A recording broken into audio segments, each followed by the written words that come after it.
한 3년 전에 제가 서울 옥수동에서 섬기고 있는 어떤 목사님에게 이런 이야기를 들었습니다. 고등부를 섬기고 있었는데 한 여학생이 교회에 와서 학생부 예배 시간에 내내 울었습니다. 끝나고도 우는 겁니다. 그래서 담임 선생님하고 목사님이 그 학생을 찾아가서 다독이면서 사연을 들었더니 그동안 함께 사귀었던 남자친구가 그만 죽은 것입니다. 그 충격이 크겠죠. 근데 그 울고 있는 여학생하고 친한 그 여학생이 옆에서 하는 말이 그만 울어. 네 남자친구 껄렁껄렁하고 이상한 남자애였잖아. 뭘 그렇게 슬퍼해? 라고 말을 하는 것입니다. 그 말을 들으면서 목사님과 담임 선생님이 또 한 번 마음에 아픔이 있고 충격을 받았어요. 선한 자이든 악한 자이든 죽었을 때에 우리는 여러 가지 말들을 할 수 있지만 종착점에 이르러서 우리 마음에 드는 생각은 무엇일까요? 인간은 죽음을 이길 수 없다. 이런 생각입니다. 죽음을 이길 수 없다고 하는 것이 우리 인간에게 있는 가장 근원적인 절망일 것입니다. 오늘 본문에도 보면 한 사람이 죽었는데 그 사람 때문에 절망하고 힘들어하면서 시간을 보내고 있었던 그 한 사람이 등장합니다. 그게 누구일까요? 6장 8절에 내가라고 표현된 이사야 선지자입니다. 8절에 보면 내가 또 주의 목소리를 들으니 어디서 들었을까요? 그는 6장 1절로 올라가서 보면 하나님의 성전에 들어가서 하나님의 음성을 듣게 되었는데 언제 들어갔어요? 6장 1절에 우시야 왕이 죽던 해에 내가 본즉 주께서 높이 들린 보좌에 앉으셨는데 그의 옷자락은 성전에 가득하였다. 이사야 성도는 자기와 말하자면 절친 또 자신과 함께 나라에 대해서 이것저것 의논할 수 있었고 가까이 있었던 우시야 왕이 죽었을 때에 그는 앞으로 이 나라가 어떻게 될 것인가 절망 가운데 슬퍼하며 결국은 하나님 앞으로 가는 것이 모든 것의 정답이기 때문에 성전을 향해 발걸음을 옮겼고 그래서 기록하기를 우시야 왕이 죽던 해에 가장 쓰라린 절망 가운데 두려움 가운데 있으면서 나는 어쩔 수 없이 하나님께 나가 무릎을 꿇었습니다. 이런 이야기를 지금 들려주고 있습니다. 요즘 우리는 희망보다는 절망이 훨씬 더 큰 시대를 살고 있지 않습니까? 우리 마음이 먼저 절망이에요. 그리고 환경과 모든 여건들이 23년도 걱정되고 내년에도 걱정이 되는 이러한 시간들을 보내고 있습니다. 어느 곳에 희망이 있을 것인가? 우리와 같이 이사야 성도는 하나님 앞에 가서 무릎을 꿇고 있었던 것입니다. 여러분, 이 우시야 왕은 죽었어요. 그러자 이사야는 더 이상 희망을 볼 수 없습니다. 절망 가운데 들어갔던 거예요. 성경을 짧게 살펴보면 역대하 26장 1절에서 15절 말씀에 보면 이 우시야 왕이 얼마나 대단한 왕이었는지 초기의 형통함을 알려주고 있는데 세 가지로 말해요. 그는 국방을 튼튼히 했어요.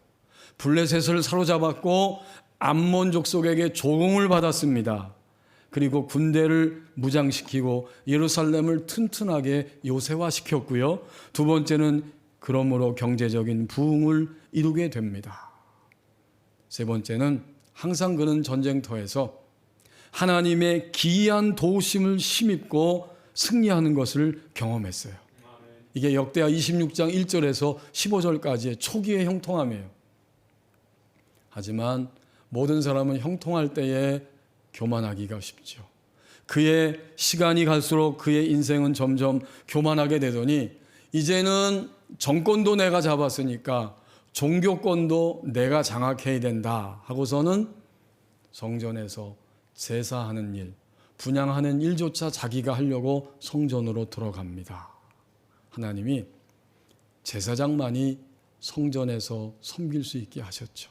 그거를 가볍게 어기고 들어갔더니 제사장들도 놀라고 잠시 후에 문둥병이 그의 이 이마에 번지기 시작하더니 점점 문둥병으로 심하게 됩니다. 결국 쫓겨나갔고 죽을 때까지 그는 문둥병자로 있다가 이 세상을 떠나게 됩니다.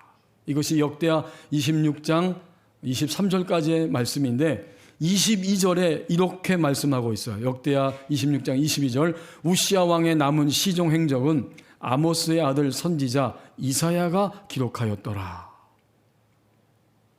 우시야 왕의 처음부터 끝까지 일생 동안의 일들을 다 기록했습니다. 그러니까 오늘 본문으로 돌아와서 6장 1절 말씀에서 우시야 왕이 죽던 해에 이사야는 더 큰 절망을 가지게 되었고 성전에 들어갔을 때에 드디어 하나님이 찾아오십니다. 찾아오신 주님을 전인적으로 이사야 성도는 만나고 있었던 것입니다. 그것이 이사야 6장 2절에서 7절까지 이야기인데 스랍들이 하나님을 모시고 서 있는 하늘 보좌의 높은 계급의 천사들이 나타나서 하나님을 거룩하다 찬양하고 있었고 이사야는 그 장면 앞에 무릎을 꿇습니다. 그 성전 자체에 연기가 흘러나오면서 하나님의 영광으로 충만하게 됩니다. 그때 이사야 성도는 깜짝 놀랐어요. 내가 이렇게 입술이 부정한 자였구나. 그 사실을 비로소 발견합니다. 입술이 부정한 게 뭐예요? 우리 그리스도인들이 입술이 부정하다고 할 때의 의미는 무엇입니까? 그것은 우리가 말할 때에 불신의 말, 거짓의 말, 절망의 말, 유혹과 자만심에서 뿜어져 나오는 말, 이런 말도 부정한 거죠. 그러나 근원적으로 하나님의 뜻을 묻지 않고 자기 생각에 빠져서 사는 자의 말입니다. 기도함이 없이 하는 이런 말들. 내가 백성들에게 예언했지만 나도 이런 상태에서 말하면서 살았구나. 자기 자신을 발견한 것입니다. 그때 스랍 중에 하나가 핀 숯을 들고 와서 이사야 선지자의 입술을 찢으면서 내 죄가 너의 악이 깨끗이 사함을 받았다. 이것은 환상 중에 보는 것이고 그림 언어이면서 결국 이사야 성도가 자기의 몸으로 마음으로 영으로 전인적으로 하나님을 만나고 있었던 것입니다. 하나님을 전인적으로 만나고 나니까 드디어 그제서야 목소리, 하나님의 음성, 하나님의 마음이 들려지죠. 그것이 오늘 본문으로 주신 8절인데 8절 상반절 말씀, 내가 또 환상만 본 것이 아니고 하나님을 전인적으로 만나고 있었더니 주님의 음성 목소리를 들으니 주께서 이르시되 내가 누구를 보내며 누가 우리를 위하여 갈꼬. 하나님을 위하여, 삼위일체 하나님을 위하여 누가 이 현실 속에 절망이 적고 사실은 절망이 보이지 않는 시대를 사는 이 현실 속으로 누가 갈 것인가? 이사야 성도는 전인적으로 하나님을 만났을 때 마음에 불신과 절망이 다 사라지면서 희망으로 가득가득 채워집니다. 그래서 하나님께 응답하고 있죠. 이것이 오늘 6장 8절의 내용입니다. 누가 우리를 위하여 갈꼬. 2023년 우리는 성탄절을 오늘 맞이하며 지금 예배를 드리고 있습니다. 성탄절이 뭐죠? 우리 아동부 학생부 우리 친구들. 성탄절은 희망이 적은, 그래요, 주님이 태어나신 그런 날인데 희망이 없는 시대에 유일하고도 전적인 희망 되신 하나님이 사람의 몸을 입고 아기 예수님으로 찾아오신 날입니다. 이 주님이신 예수님을 전적으로 만나는 곳에 희망이 시작되고 희망으로 가득가득 채워지기 시작합니다. 그래서 오늘 이 6장 8절 상반절은 이 시간 하나님 우리에게 물음을 던지고 계시는 거예요. 정말 너희는 오늘 예배하면서 나를 전인적으로 만나고 있느냐? 이것이 너희에게 확인이 되고 있느냐? 사실 우리는 주님을 믿는 신자가 될 때 나라고 하는 존재가 이미 주님을 위한 존재임을 깨닫게 되고 이 땅 위에 보냄을 받은 존재라는 것을 알게 됩니다. 그래서 하나님은 이사야 성도에게 물어봤던 이 질문을 우리에게 똑같이 하고 계신 거예요. 내가 누구를 보내며 누가 우리를 위하여 갈꼬? 어디로 가요? 우리는 내게 주어진 이 현실 속으로 보냄을 받는 것입니다. 거기서 주님을 전인적으로 만났기 때문에 희망으로 가득가득 채워지게 됩니다. 오늘 우리는 스스로 대답해 보십시오. 주님 오신 이 성탄의 계절, 나는 전인적으로 주님을 만나고 있는 것인가? 주님이 나의 유일한 모든 것의 희망 되심을 분명히 확신하고 있는가? 이것을 확인한다면 나는 지금 주님을 전인적으로 만나고 있는 것입니다.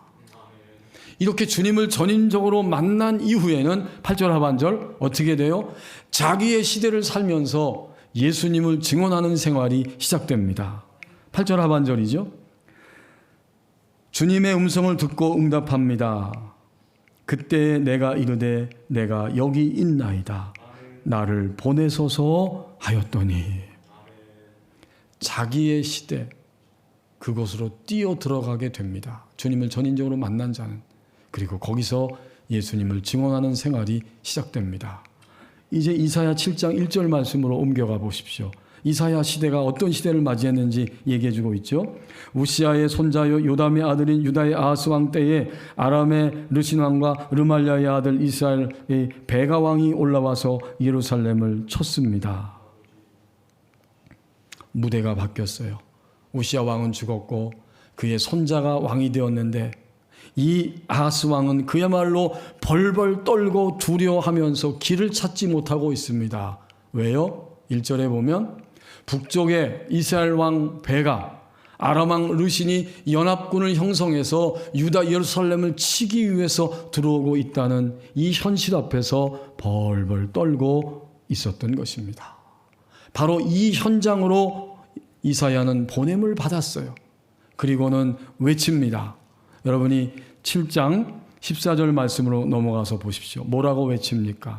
너는 이 연합군 때문에 두려워하지 말고 징조를 구해. 하나님이 우리를 통해 함께 하시기 때문에 승리할 수 있다는 징조를 구해라. 아하스는 딱 거절해요. 나는 징조를 구하지 않겠습니다. 그것은 있을 수도 없고 내겐 희망이 없습니다. 마침내 이사야 성도가 스스로 징조를 외치고 증언합니다. 14절 말씀 7장 14절 그러므로 주께서 친히 징조를 너희에게 주실 것이라. 보라 처녀가 잉태하여 아들을 낳을 것이요 그의 이름을 임마누엘이라 하리라. 오히려 이사야 선지자가 처녀의 몸을 통해 구원자 아기 예수님이 올 거라는 사실을 증언하고 있습니다. 오늘 예배하는 우리 교우 여러분, 이사야 성도는 이미 이때 성탄절을 경험한 것입니다. 경험했기 때문에 외치는 거예요. 이사야 성도의 이 경험은 그때 그 현실을 향해 외쳐졌고 역사 속에서 구약의 백성과 신약을 사는 백성들에게도 오늘 교회학교 성탄 발표를 하면서 이 자리에 함께 예배하고 참여한 우리 모두에게도 증언으로 들려지는데 마태복음 1장 23절에서 마태는 자기의 시대의 사람들을 향해 말씀을 외치며 이사야 성도가 한 말을 그대로 옮겨서 기록하고 선언합니다. 처녀가 잉태하여 아들을 낳을 것이니 그 이름을 임마누엘이라 하리라. 아멘. 이사야 성도가 경험한 성탄절, 마태가 경험한 성탄절, 23년에 예배하는 우리가 경험하는 성탄절이 되어야 할 것입니다.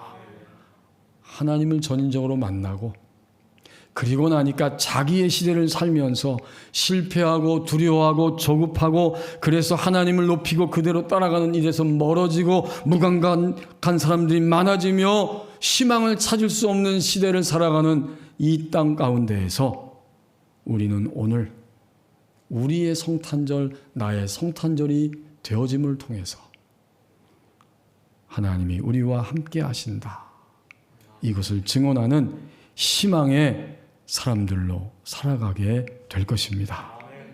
오늘 23년 성탄의 계절 주일날 예배하고 크리스마스 이브날 우리 모두에게 하나님은 이렇게 말씀하고 계십니다. 이사야 성도가 경험하는 성탄절을 보라. 기도하겠습니다.